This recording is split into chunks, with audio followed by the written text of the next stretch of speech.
Di sisi lain, pemerintah resmi menerapkan Global Maximum Tax atau pajak minimum. Global Minimum Tax atau pajak minimum global mulai 2025 untuk perusahaan multinasional yang berinvestasi di Indonesia.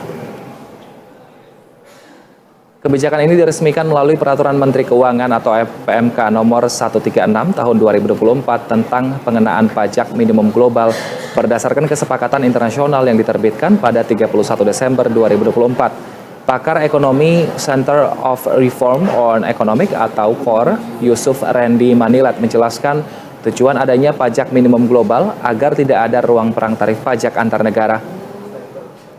Menurut Yusuf, untuk saat ini kebijakan pajak minimum global tidak berarti menguntungkan secara nominal bagi Indonesia.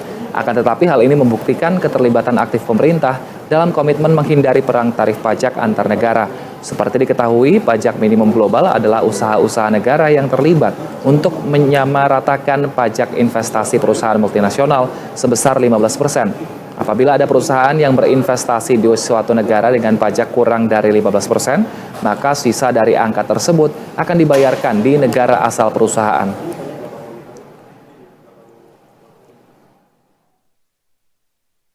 Dengan terlibatnya Indonesia di gerakan ini itu juga sebagai bentuk dukungan agar Indonesia tidak terlibat ya perang tarif pajak dengan negara-negara peers, negara-negara tetangga seperti misalnya Singapura ataupun misalnya Malaysia ataupun Vietnam seperti itu. Jadi saya kira ini merupakan langkah yang bagus, terutama kalau kita bicara komitmen untuk menghindari perang tarif pajak.